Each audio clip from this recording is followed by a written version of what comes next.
Hey guys, welcome to another episode of the Bear Talk podcast. Today we are joined by an award-winning actor and mental health advocate who continues to inspire both on and off screen. Please welcome Elijah Wow, Canlas. thank you for that. Hello, guys. Thanks for having me. Hi. Thank you so Thank you much. for being here. We are going to talk about a very sensitive but very important topic. Amen. And I love that you're the one that's here. Kasi bihira sa mga bata pa, ang ito na agad yung ano nila, purpose nila in life. And I love that you're doing this. Actually, the minute that they told me that you were the guest, I'm like, wow, he's so young. And yet, I feel like ang dami mo nang napagdaanan. Oh Napagdaanan. my God. Why? Joke lang, hindi You know, naman. sometimes it comes with the job, but then yours it's personal eh. Diba? I mean, you're an actor and I'm sure you go through a lot of challenges. But this is more personal because it happened in your life. Like, Yep. talagang off-screen to nangyari sa'yo. Yep.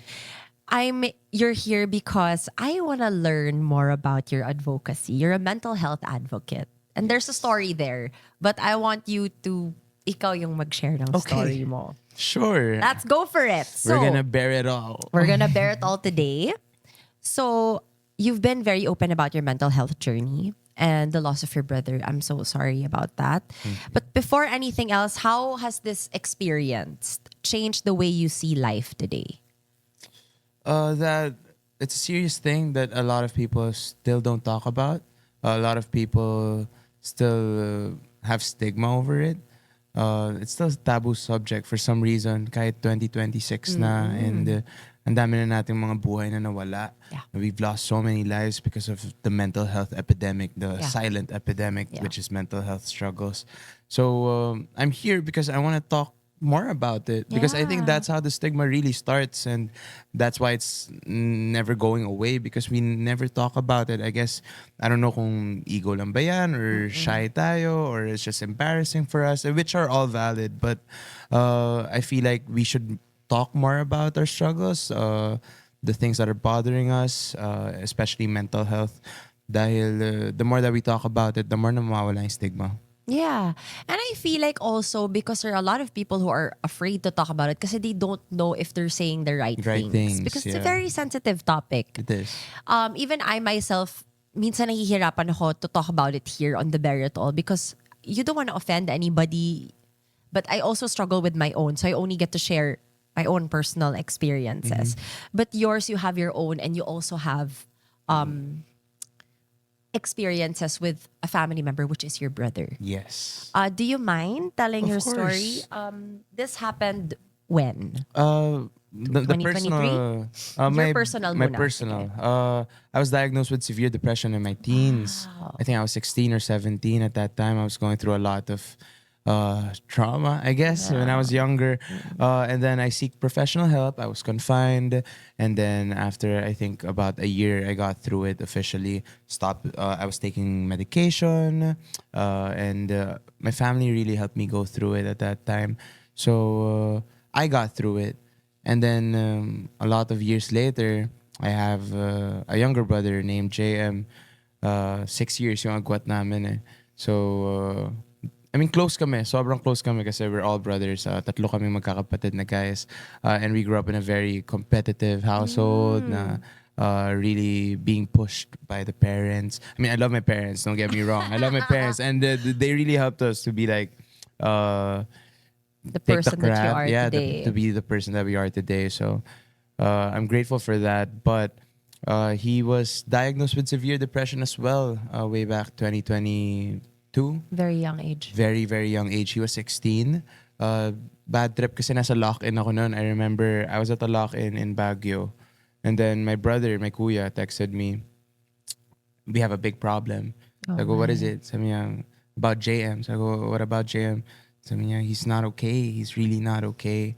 So, sabi ko, okay, let's do what we did for me. Diba? Siyempre, nahanap ng doctors, let him go to therapy, kung kailangan ng meds, let him take meds. Everything that he needs, we're gonna give it to him. Yeah. So we did, and he was cooperative at first. Nung una, actually, parang ayaw niya. Like, Yeah. he gusto niya sabihin na, I'm okay. But we know that he's not, right? Especially when he would have those episodes.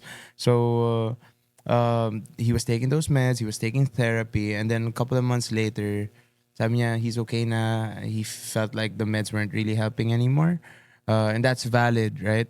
And naniwala kami. We trusted him na he's okay now. And it seemed like he was okay for like months after that. It seemed like he was really, really Yeah. okay. That's why sobrang surprised when trigger warning for everybody Yeah. when he took his own life. Yeah. Because we thought it was getting better, di ba? Pero hindi pala. So sad. I was still in a different country. I was at a wedding sa Bali at that point, and I got the call. I was on the way home. And then I got a call at like 2 a.m. from my kuya. And I couldn't understand him. He was just like, si JM. I was like, what? He's gone. I couldn't believe it because I just said goodbye to him a couple of days before that, before I went to Bali. Ganun na. Yun na yung nangyari. So I went home. Dumiretso pa ako ng shoot because I was like, well, I can't do anything now, right? So dumiretso pa ako ng shoot.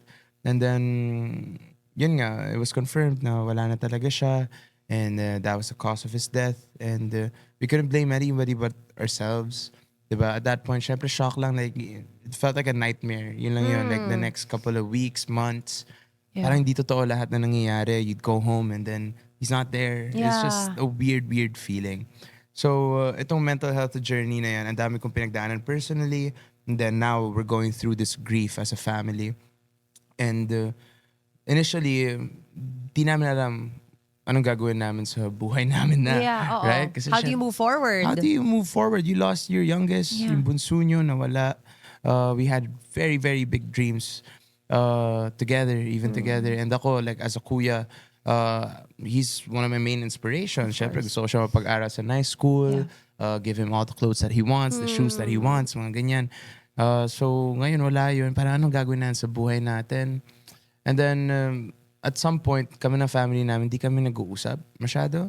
Kasi syempre, we were grieving and we were coping in our own ways. Yes, everybody copes differently. Exactly. Pero, I think yung pinaka nag-agree kaming apat, my parents and then my kuya as well, na we wanted to help people. We didn't want what happened to us to happen to any other family out there, especially to the kids. Kasi, kuwari, my dad especially, and my dad's very open about this as well, na he used to not believe it. Yeah. You know? I mean, Boomer mentality rin kasi yun. Weakling daw yung mga bata Depressed. ngayon. Yung mga depressed, hindi yan totoo. Mga iyakin lang. Yeah. Dati, mga weakling yung mga ganyan. Comes with generation, I feel. It's a generational thing, di ba? It's a generational difference. And ayaw namin umabot pa sa point, like my dad's, na mawalan kayo ng anak para maniwala kayo na totoo tong mental health thing. Yes. So that's what we're doing with, so we established a non-profit organization called the Kulit, the JM Canlas organization in honor of my late brother. And ang goal namin is to really just promote mental health awareness, let everybody know that there are different ways of coping with it, of dealing with it, and especially sa mga parents and guardians and mga adults na you have to treat it seriously. It's a real thing that we have to talk about and address, especially with the kids of today. Yeah. How did this foundation start? What made you want to start this foundation? Initially, ako yung sa tatlo, sa apat sa amin, ako yung may ayaw. Because I felt like we weren't ready. Like we were still grieving. Yeah, di ba? Parang paano tayo tutulong? Sarili nga natin, hindi pa tayo okay, right? And then, yung priest namin and even yung family relatives namin would tell us na, is it even ever gonna get better? I mean, the grief will stay with you forever. Might as well do something about it now. Para mas marami kayong matulungan. Exactly. So instead of sulking na nga lang and just focusing on ourselves, on our grief, we tried to channel it. And it's a great coping mechanism. I think it's very proactive na makatulong sa iba. And that's our way of coping with it. But also, it became something serious now na ngayon nakakapag go around different communities kami, different sectors, different schools. And iba-iba tayo ng mga anxieties in life. Iba-iba tayo ng mga troubles in life. Like, nagkaroon ako ng workshop with indigenous peoples late last year. And then, sila naman about nature, about their lands na ninanakaw, na kinukuha away from them, which is their birthright, na lupa yun ng tribe nila or ng mga kapatid nila. So yun yung mga kinatotrouble nila. Samantalang tayo, iba-iba di social media, di ba? So iba-iba tayo ng mga kinatotrouble in life, and they're all valid. Yeah. And they all should be talked about. They all should be addressed. And sana maparamdam namin through these workshops and through these programs na, you know, you are not alone. And one way or another, bubuti din lahat. Sa Kulit Foundation, what do you guys do sa foundation na yun? What are the offerings that you have? Yeah, so Kulit. What does it stand for pala? So si Kulit kasi, that's what yun yung nickname namin for JM, yung bunso namin. Kasi siya yung pinakamakulit talaga. I mean, he used to be on this children's show on ABS, yung Team Ye. Tapos kung sa mga bata dyan, kung nanonood kayo ng Team Ye, I mean, alam nyo kung gaano siya kakulit. And ever since he was born, kulit na yung tawag namin sa kanya. But, so we decided to name the organization as Kulit.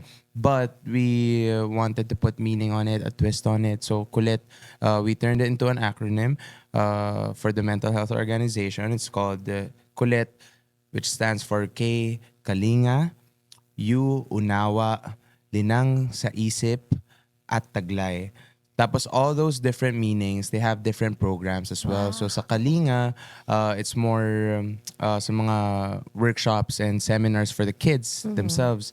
Mas art-based, care-based approach, and non-medical. It's more for wellness talaga, and it's a group type of workshop most of the time. And then Unawa naman is for the adults, it's for the guardians, it's for the parents, na mga seminars to make them aware na how to deal. Yeah, this happens and what can you do? Maybe you can do this, you can do that to deal with it. You know, syempre lahat yon may mga recommendations of seeking professional help as well.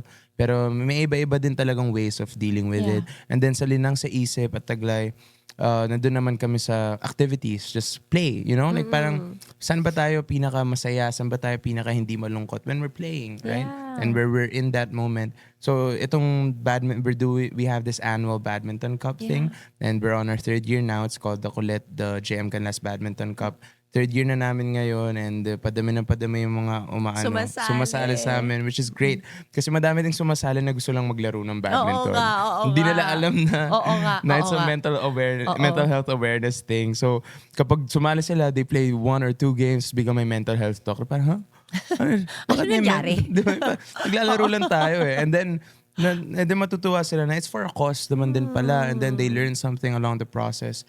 So yun yung mga gusto namin din sa Linang sa Isip at Taglay, mga play-based na care, and just being in that moment and having fun with our participants. May I ask if there is a significance as to why it's badminton? Meron ba siyang significance to JM? Yes, definitely. Si JM ay isang varsity ng Lasal Green Hills.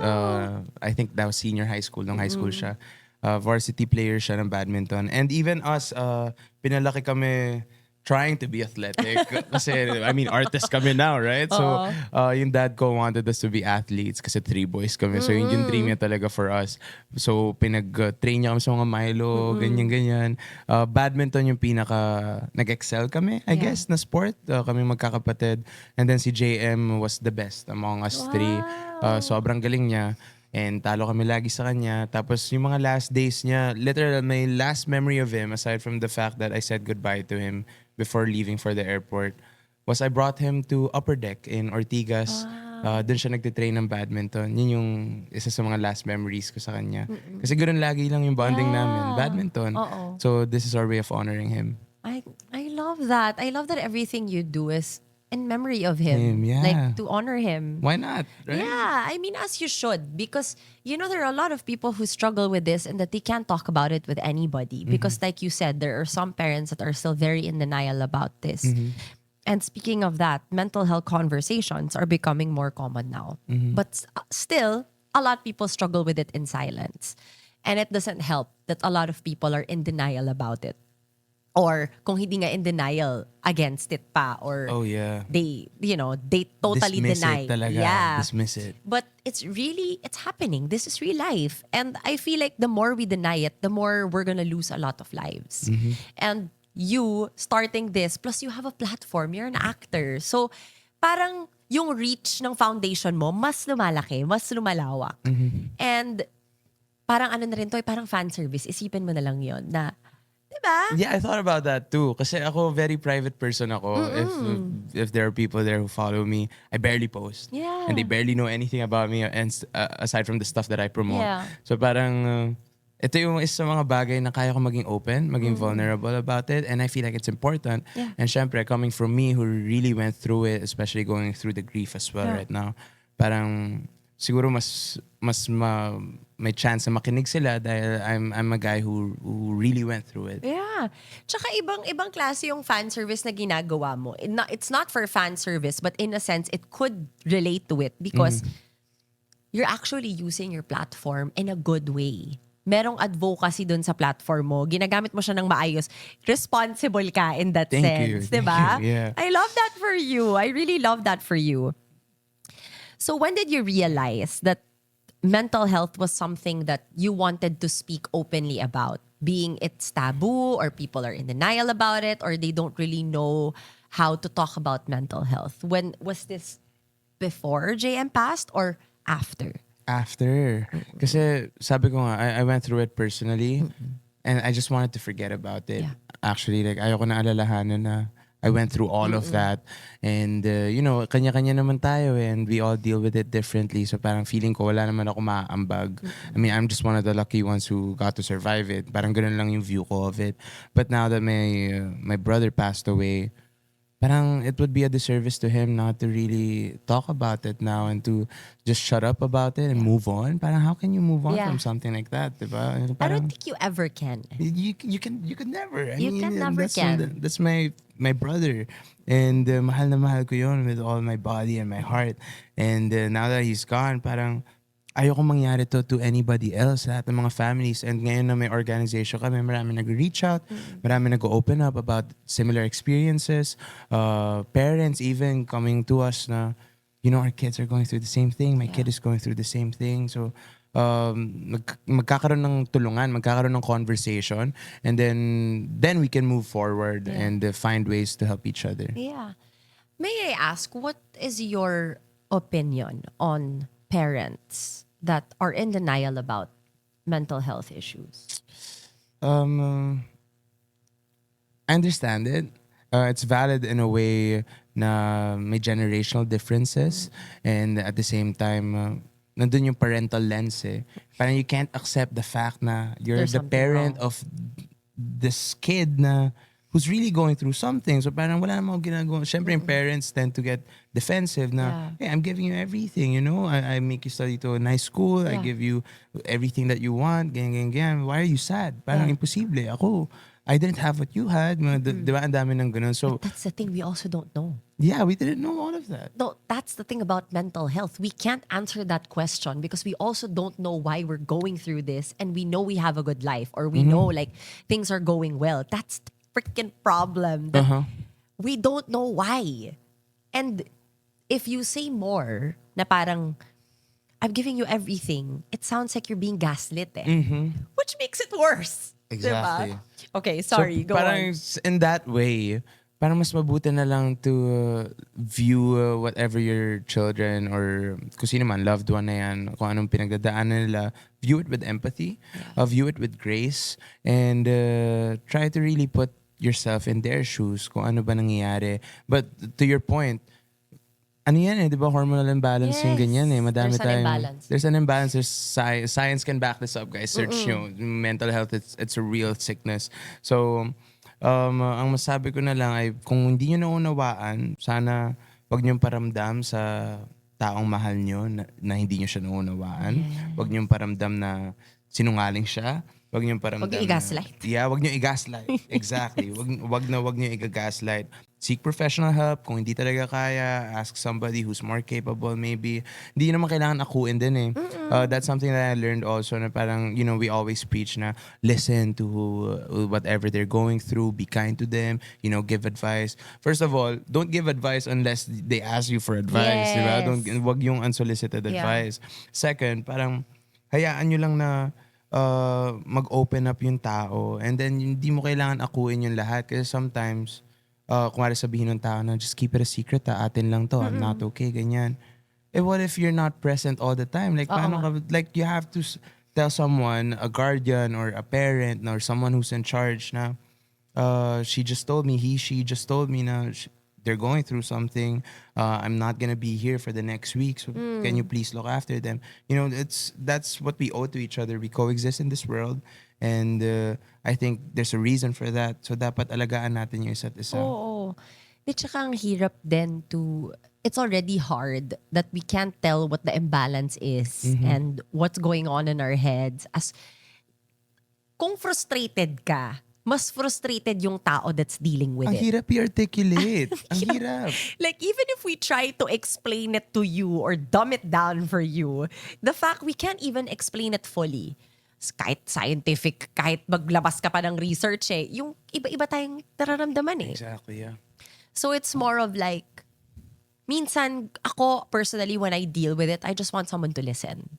I don't really need advice. I just need someone to listen to me and not tell me that, may narinig kasi ako dati na mas malala yung pinagdadaanan niya sa pinagdadaanan ko. Oh no. That happens na parang mas maraming malalaking problema dyan sa labas. Like, problema ko to Huwag mong sabihin na yung problema ko hindi nagmamatter. 'Di ba? Parang, I think gaslighting has been a thing with mental health issues that when they don't understand it, they gaslight it. But unconsciously.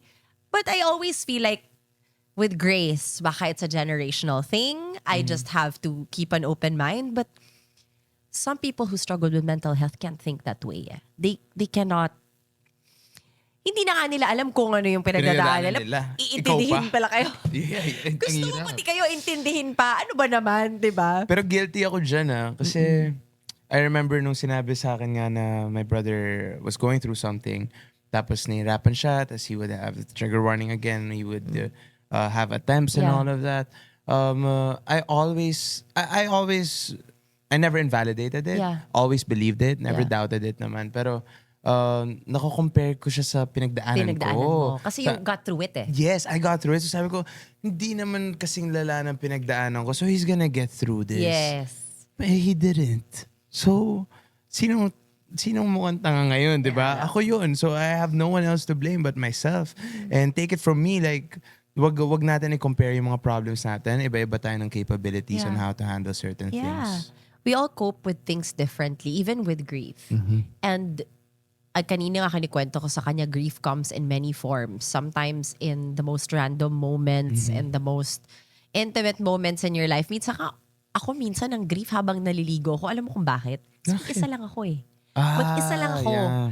And relaxed yung utak ko. Naririnig ko yung thoughts ko. Tama. Kaya moment ako pa minsan umiiyak-iyak ako sa banyo. Fair. Pwede naman. Sarap umiyak sa banyo. Umiyak sa banyo, excuse me Sarap umiyak sa banyo. In fairness, parang moment yun to myself na walang ibang nakakakita sa akin. Tapos naririnig ko yung thoughts ko. Natatawa talaga ako sa sarili ko paminsan. Promise, moment ako doon. Tapos kakausapin ko yung sarili ko sa salamin. Don't worry, I've been there. Diba? I've been there. I mean, iba't ibang moments yan Or sometimes when life overwhelms you, ayaw mo din, or I don't know if you can understand, but I hate that I have to burden people with my problems. I understand, yes. I tend to keep a lot to myself, but I learned the hard way because it just drained the life out of me to always keep things inside. So I had to learn to express it. Just find someone that's a safe space. If it's a doctor, if it's a professional, or if it's a friend, if it's a family member, if it's a sibling, anything that could help you release the tension that you feel inside is, for me, progress. Amen, yeah. Because people who struggle with mental health already struggles with the fact that they cannot say it. They cannot express it. So when someone that struggles with it actually comes to you, it means they trust you. Amen, yeah. It means that they trust you enough that they're telling you what they feel. So keep an open mind. Keep an open mind. Listen. And listen, be kind, be understanding. Don't judge. Yes. Never make them feel like they're being judged. Never. That's the worst feeling. They'll never talk to you again. Oh, they'll never talk to you again. I mean, don't take the trust for granted. Yeah. I mean, they went to you for a reason, like you said. Exactly. And that's the thing. Pag may mental health problem ka, it's so hard to trust anybody. So when they do, and then they don't feel, hindi ako safe dito, hindi niya ako naintindihan. Yep. Hindi na siya mag-open up sa'yo. At kung hindi na siya mag-open up sa'yo, that could be scary. Because now, hindi mo na talaga alam kung ano yung nangyayari sa kanya. Diba? Exactly. Oh my God. Diba? Natatrigger Marami pa. na nakaka-trigger siya talaga. Kasi ako, I also choose the people that I share it with. Pag alam ko na that the person has tendencies to judge or to gaslight or hindi not to be understanding of the situation, alam ko na okay, hindi ito yung mga taong kailangan ko sabihan ng mga ganitong problema. And there are some problems din kasi that tayo lang kasi talaga makakaayos eh. People can only do so much also like professionals can only do so much, our families can only do so much, but at the end of the day it's really us that when we're alone with our thoughts, wala ka ng control. Wala ka. Kalaban mo sarili mo Kalaban. lang. And yun yung hardest thing about it, like you said, like you can't even understand yourself. How can you fix yourself if you don't even understand yourself? Yun Exactly. You have to give yourself also grace and kindness.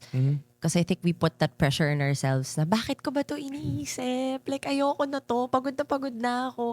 Kaya tayo napapagod sa buhay. Kaya may mga tao na pagod ng mabuhay. Kasi di na nila naiintindihan yung sarili nila. Pero also, ang daming tanong sa mundo na to in our lives. And even as a kid, even until now, I'm a critical thinker, sobrang overthinker ako. So many existential questions and all that. And I don't have the answers to those. And I pressured myself dahil wala akong answers to those. But now, masasabi ko, di mo kailangan ng sagot for everything. Just let things be. Yeah. Sometimes, and the answer will reveal itself at some point, for sure. Agree. To talk about grief, how has grief changed how you live your life today? Just being more grateful about everything, not taking things for granted, not taking people for granted, opportunities, either sa trabaho yan or on a daily sense, just living life. I want to live life with gratefulness now. Yeah. And I don't want to take anybody for granted kasi ang ikli-ikli lang ng buhay. Ang ikli-ikli lang ng oras. I mean, I can't believe it's only been 3 years since my brother passed. It feels like it's been forever. Yeah. I miss him every day, pero at the same time, ganun na talaga yung buhay eh. I mean, you just keep on moving on. You carry on, you move forward with life, and then you carry all of these, things that made you happy once. Mga memories na gusto mong i-treasure and keep with you. You keep those things. Tas ever since nagka-grief kami, parang di na ako maapektuhan ng kahit ano. I don't know if that makes sense for everybody. Pero ako, parang magka-problema ako. Wala nang mas mabigat pa sa nangyari Wala nang sa'yo. mas bibigat pa sa pagkawala ng kapatid Yeah. ko. That's really it eh. So I feel like that made me stronger in a way. And also, mas lumalim yung pagmamahala namin ng family ko. Lahat na nagmamahal sa brother ko rin. I keep them close to my heart. And I will always treasure them. I love that. And tsaka dun mo nakikita talaga yung mga tunay mong kaibigan, kasi for me death kasi comes with no age. Wala talagang pinipiling age ang death. It could come to you today, it could come to you tomorrow. You'll never know. And the people that you surround yourself with is very important. Kasi nga parang, imagine if you are surrounded with the wrong people and you feel like you have time, okay lang yan. We're like that. We're humans. By nature, we're like that. But for me, I value the people in my life now who I choose to be in my life now because if I don't surround myself with people who understand me or people that I don't feel safe with, I feel like I'm wasting my life. Ooh. Diba? Like what's the point pa, right? Yeah, like what's the point of all of this? Like if I keep allowing things that bring chaos or toxicity in my life or add to the stress or to my depression or to whatever I feel, I'm wasting my life even more. Like, I feel that there is some sort of comfort when you surround yourself with the right people that you feel safe with. It becomes easier sometimes. But yung pagpipiliin mo yung mga tao na ito yung mga tao na, okay lang, makakatrabaho ko to, mga kaibigan ko to, matagal ko na to kilala, pero you don't feel safe. It's like, sayang yung buhay kapag hindi mo kaya kausapin yung mga tao sa paligid mo. Beautiful, yeah. It's a powerful thing. It's hard, but Hard. We are the masters of ourselves. Yun nga lang, yung buhay natin, the only person who has control over that is ourselves. that's true. Yun lang yun. And maganda yan that you can take agency with your choices now, with the people that surround you. If you're more self-aware about that, if you can acknowledge it to yourself, I think it could lead to really good things. Yeah, or sometimes you feel less alone. Yes, exactly. And sometimes when you're in deep kasi with your thoughts and you're a clinically depressed person, you feel alone all the time. So it's nice to surround yourself with people that you feel safe with, diba? How do you take care of yourself emotionally? I don't. Because, right? I know, but because honestly, if I ask myself that, di ko din alam pa paano sasagutin to eh. But you struggled with this before and you have a very fast-paced life. Plus, you're always in the camera. You're working. Your industry is also very Oh no, cutthroat. challenging. Yeah, It's also cutthroat oh. and very challenging. Like, hindi rin madali yung pinagdadaanan mo as an actor. Or even, let's say, when you come and roll, sometimes you embody it. Nauuwi mo yun sa bahay. Tapos Yep. may sarili ka pa mga problema na kailangan, alam mo yun? Yep. How do you take care of yourself emotionally in a sense na, okay, I'm feeling parang bumabalik yung yung depression ko or parang feeling ko meron na naman akong imbalance sa nararamdaman. What do you do to cope or to help you? Honestly, I could consider myself lucky dahil ever since I came back into acting and I found my love for it once again, and just telling stories, it's something that I'm really, really passionate for. So, ang acting is actually therapeutic to me. Outlet siya for me in a way na I'm not really comfortable with myself, so I'm more comfortable wearing these masks, right? And I get to learn more about humanity and people, and lumalalim yung empathy ko even sa mga kontrabida roles, yung mga bida roles. Like, naiintindihan ko sila lahat. Bumukas yung isip mo. Bumukas yung isip ko. Tapos kapag naging outlet siya, naging therapeutic siya, kasi feeling ko, even yung mga kontrabida naiintindihan ko, so I can understand myself even better. I make music as well, so sometimes I express myself through that. I write my own songs and doon ko nalalabas yung mga gusto kong sabihin. So really, it's really about storytelling. It's really about trying to cope with making art, yung creating art. But kung hindi man sa trabaho binubuhos, nandun ako sa kapag nagkaroon ako ng libreng oras, I'm just a big, movie lover. I'm a big cinema lover. So You do your homework. I do my homework, but at the same time, dun din talaga ako may peace eh. Like, I watch movies in the cinema alone. I'm that type of guy.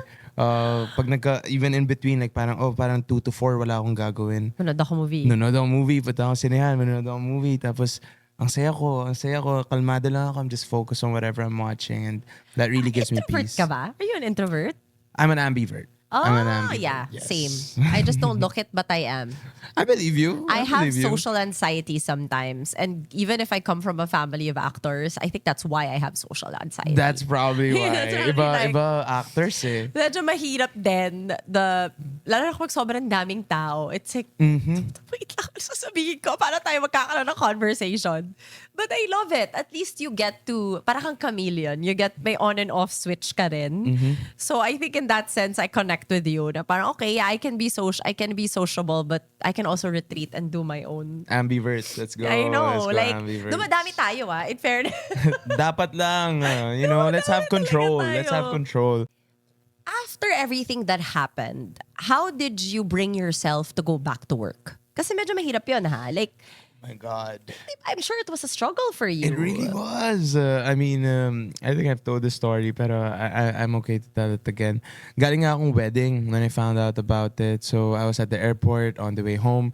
Parang panaginip lang talaga lahat. Yung what the heck is happening? I can't believe this. I'm starting to talk to all the gods out there. Trying to talk to my brother. Trying to manifest na hindi to totoo. Hindi to totoo. And then I landed, and then I realized, nga pala, may shoot ako today. Absent ako 1 week because I went to that wedding. Tapos, alam ko, pagka-land ko sa airport, diretso shoot dapat ako. Did you tell a soul, like a single soul that happened? Was it, Not yet. nasa news na ba Just yun my at girlfriend time? at the time. Hindi pa siya na news. Kasama ko yung girlfriend ko from the wedding. Tapos papunta kami pa uwi. Siyempre, alam na ng family, mga relatives, ganyan. They know. Tapos sabi, okay lang kahit di ka na pumunta, ganyan. Sabi ko, do they know? They don't know yet. Sabi ko, okay, I'll just go to the shoot. I mean, they're waiting for me. Sobrang baliw, di ba? Parang they're Feeling waiting ko for me. coping mo yun. Yeah, that was Coping it. yun. Kasi ayaw mo pa maniwala na totoo yun eh. And also, baby, it's also a way of accepting defeat na parang wala na rin eh. He's gone. Like, what else can I do? So, hinihintay ako nitong team na to, nitong production na to for a week. Might as well just show up at work. So, I show up at work, magang-maga yung mata ko. Nagtataka sila lahat, ano nangyari sa'yo? I told one person lang from the cast at that time, si JK. I told him na wala na kasi he knew my brother as well. He would hang out at home, so kilala niya. So, gulat din siya ganyan. Tapos we started shooting the scene. Eh, yung scene nun, parang pilot week pa lang kami nun eh, ng soap na yun. Tapos mga bullies kami. Ganon. Tapos, I totally forgot about the story of the show. Kasi syempre, nandun pa ako sa I can't believe my brother's car. Tapos dumating ako, tapos ang direction was like, okay, nandyan kayo, tapos nandun yung isang character, tapos she's grieving. Kasi namatay yung twin niya. Stop it right now. Tapos yung twin niya, initially pa, nung nag-start pa yung show, akala nila, ang mystery ng show ay feeling namin hindi siya trigger warning, nag-suicide. Okay. Feeling namin pinatay siya. Pero dun sa opening part, nag-suicide. So parang nung nandun kami, ang direction sa amin ay guilty kayo. Guilty kayo. Yun yung sinabi. Hindi alam ng director what I was going through that day, on that day itself. So ako, I was like, this is crazy. I can't do this anymore. Yeah. So biglang sakto, lumabas din yung news after that scene. As they were making me go home. Sabi, syempre, punta ka na sa St. Peter. Punta mo na family mo. But then I was like, what's the point? What's the point? So I ended up doing 3 more scenes. And then di ko na talaga matago yung emosyon talaga. ko. Like, mga masayang scenes. Teary-eyed ako, namamagamat ako. So, hey, wag ka nang maging ganito sa sarili mo. Go to your family, be there for them, and rest. We will be waiting for you here. So, yeah, they let me go. Pero yun yung experience ko that time nung nalaman ko lahat. Did you talk to your brother like in your alone time? Like when he was gone na? Yeah. Oh yeah, definitely. Ako, nandun din yung coping mechanism ko. I had this picture of him na parang frame, ganyan. Katabi ko lagi sa car. At the time, wala pa akong driver. So, I was driving all the time. So, siya yung passenger princess ko. Kasi di rin siya marunong mag-drive even before he passed. As I would talk to him a lot. Tapos even yung mga sumasakay sa kotse, I'd be like, guys, si JM. Si JM pala, guys. Urong yun na lang si JM. It was like that for me. That's really cute. Tapos even my parents naman, nakakatawa. My parents, one day, umuwi na lang ako, may standee nung kapatid ko. And he's like 6'1" eh. He's 6'1", so he's like a tall. He's so tall. He's really tall. Ako yung shortest sa family namin. He was the tallest. Tapos may standee, tapos same height. Tapos nakasmile siyang gano'n. And it's still there at home. Actually, pag pasok mo, akit ka stairs, oh, hey JM, may gano'n kami. And sometimes, syempre, a lot of people would be like, oh, that's so weird, ganyan. Pero who the heck cares, Huwag kayong mangialam. Huwag kayong mangialam. There's our way of grieving. There's our way of coping with it. I mean, hindi naman kami delusional na buhay pa siya or whatever. I mean, we can accept the reality. It's just we miss him. Yeah. And ito yung unexpressed love namin na never namin na shower sa kanya. And as much as possible, hanggat kaya, kahit wala na siya, we'd always show it to people na this is how much we love him. Yeah. And losing someone to mental health struggles can leave so many unanswered questions. Like, I'm pretty sure kayo, ang dami yung, kanina you said during the start of the interview, you felt guilt. And that's one of the most unanswered questions in your head. Like, what could I have said? Kung ano bang magagawa ko? Meron ba kami nagawa? Could we have saved him? Like, I'm pretty sure there were a lot. How did you personally find the strength to continue to move forward and probably give yourself grace that it's not your fault. You don't have to feel guilty about it. I don't think at this point kasi meron tayong magagawa eh. Alam mo yun? As much as we want to save all our loved ones from pain, we really can't. So how did you and your family find peace in that? It's a tall order, honestly. Ako initially, I was blaming myself. I didn't want to blame my parents. I didn't want to blame anybody else but myself. Hindi ko alam kung ano nagawa ko.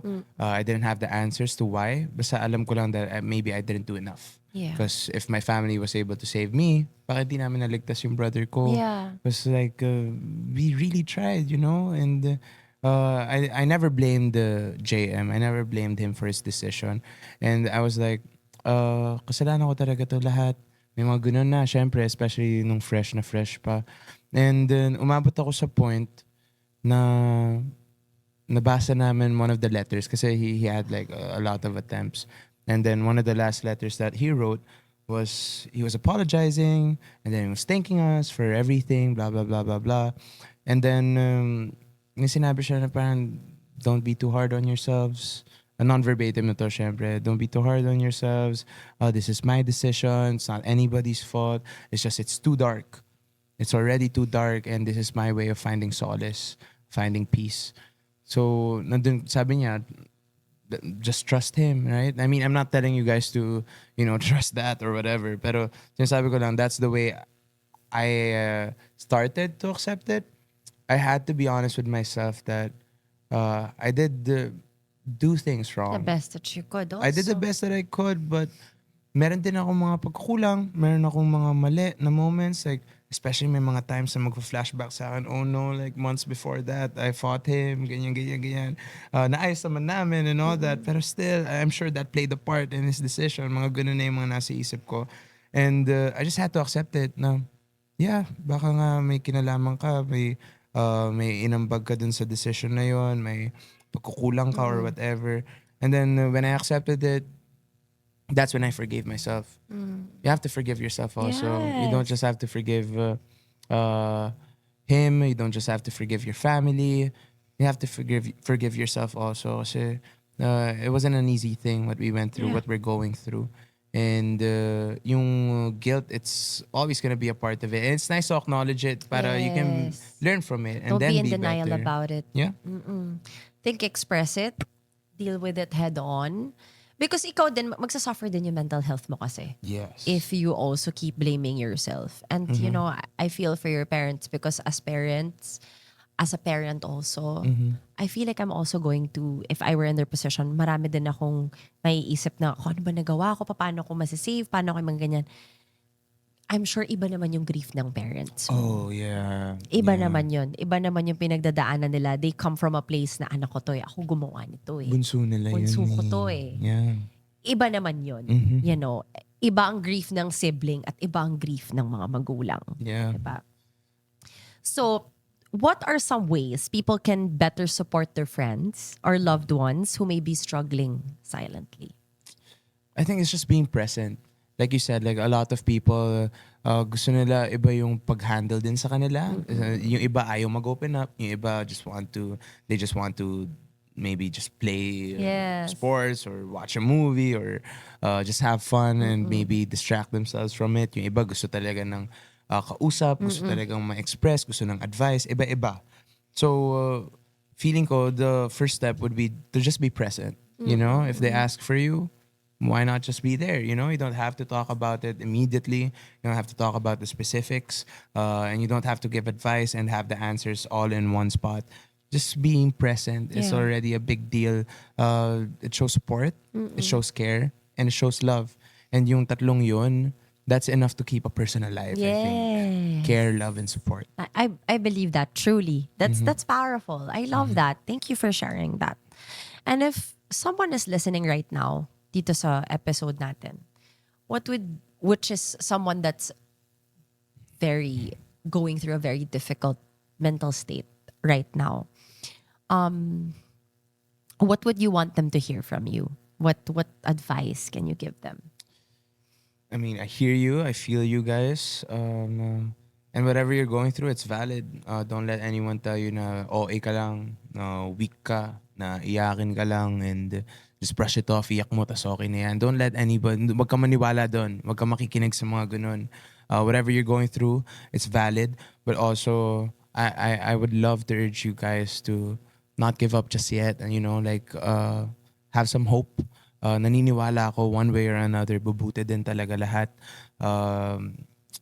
one would be maybe seek professional help. There's no shame in the med game. There's no shame in the med At game. all. There's no shame in seeking help, professional help, especially therapy. There's no shame in that. There's no shame in taking meds. There's no shame in talking to your friends about it. Kung tunay mo silang friend, kung tunay mo Iintindihin silang ka nila. pamilya, na mahal ka talaga, kung tunay yon, makikinig sila at hindi ka nila husgahan. And just go through it. Yung pinagdadaanan nyo, go through it the way you want to go through it. Pero please, just don't give up. There will always be light at one way or another. Another way, personally, dati, ang dami kong teenage angst when I was going through depression myself. And ang daming questions about faith, ang daming questions about the world and my existence. Tapos I was doing therapy and all that. Therapy was helping one way or another, pero hindi pa talaga ako fully naging okay. And this is weird. Syempre sa akin lang to. I'm not saying this applies to everybody. Pero I started to pray. Yeah. And when I was that age, I didn't really pray kasi ang dami kong angst, ang dami kong mga questions. Yeah. Pero when I prayed, You feel lighter. I felt lighter. Parang someone was listening and they weren't judging.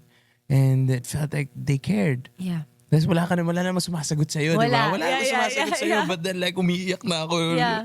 Umiiyak na ako habang nagpipray ako. And then just felt so light after. And then I started doing it more. And then it helped me, It helped me gain clarity, helped me gain some strength as well. And I always look at my loved ones as well. If you're going through a really heavy phase in your life, don't forget to look at the people that love you. Don't forget to look at the mirror and remind yourself why you love yourself as well. And don't forget to love yourselves also. Ang dami kong gustong sabihin, pero alam ko kasi na iba-iba talaga tayo ng How we pag-cope. cope. Yeah, iba-iba talaga tayo ng pagtanggap and pag-handle ng mga pinagdadaanan natin. So all I want to say really is just go through it and just don't give up. Don't be afraid to communicate. Don't be afraid to open up to your loved ones, to a trusted person and safe space. And para naman sa mga friends, para naman sa mga family. Yes. And I think this is just as important, I think. Be there. Don't judge. Listen. Be present. Show your care. Show your love. Show your support for this loved one. And never invalidate them. Never compare what you're going through with what they're going through. Always validate that. Always make them feel understood. Yeah. And be there for them in the way that they need it.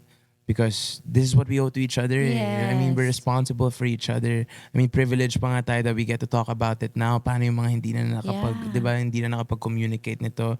Walang masama pag-usapan ng mental health struggles natin. It's not It's embarrassing. not supposed to be embarrassing. I know na yun talaga yung initial thought na, ay nakakaya, malungkot ako, nakakaya na pinoproblema ko to, nakakaya na ganyan. It's not. I mean, valid lahat ng pinagdadaanan natin sa buhay. It's so tough to be alive. Yes. Life is so hard, but it's also wonderful.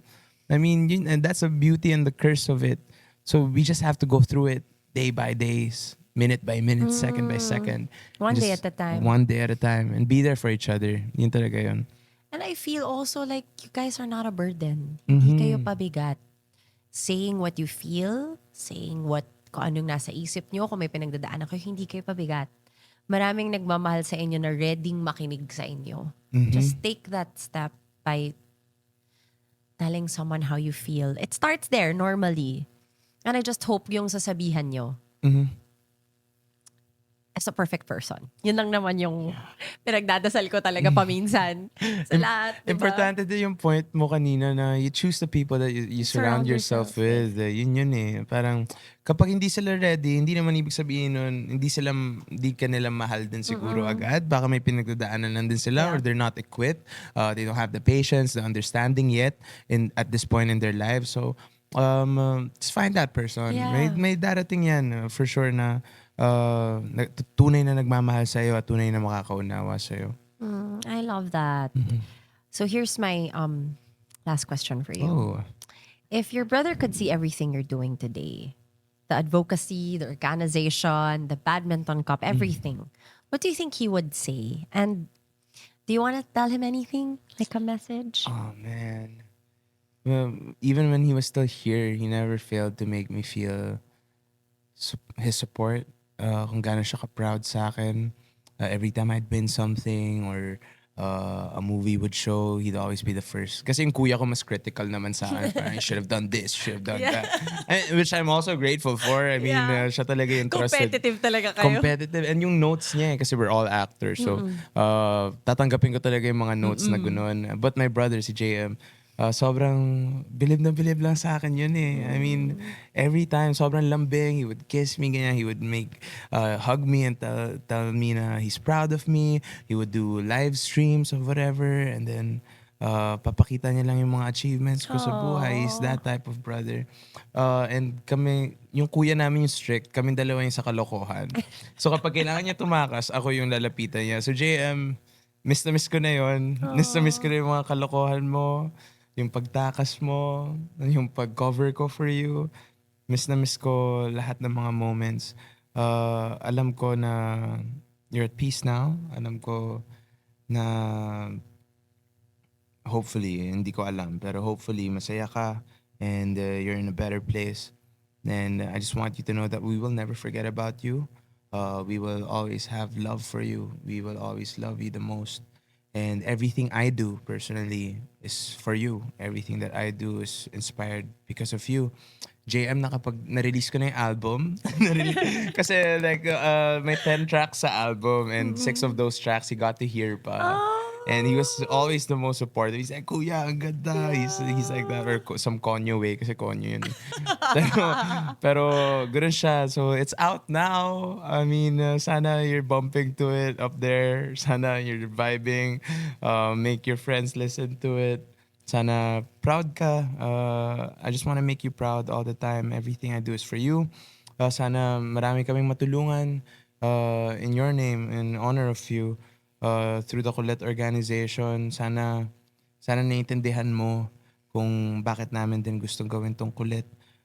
It's not to really just, it's really just to help people. That's really just it. Ayaw namin nangyari sa atin sa iba pang mga pamilya. There's always hope to save lives and ikaw ang instrument to get there. So maraming salamat sa lahat. Sana, di ko alam kung napanood mo yung iba ko mga ganap recently. And kung ano mga kalokohan na babalitaan mo sa akin dyan, I'm sorry na agad. Alam ko namang may intindihan mo ako, ikaw pa ba? You've always been the most understanding, the most loving and caring brother. And I love you always. I miss you always. Sana magkita tayo soon. I mean, not soon. I mean, sorry. Mali. Sana, kasi like ako, I've never dreamt of him. Oh. And everyone in my... Because he said peace, di ba ganun daw yun? Pag peaceful na. Pero lahat ng relatives ko, my parents, my brother, even my cousins, have even mga kapitbahay namin, like, what? Bakit sa akin hindi ka pa nagpapakita, JM? I mean, no pressure. No pressure. No Kulit. pressure. No pressure. Pero sana magpakita ka sa akin soon. Miss na miss kita. Miss ko yung Konyo voice mo. Miss ko your weird-ass laugh and your goofiness. And I hope you know you're always remembered here.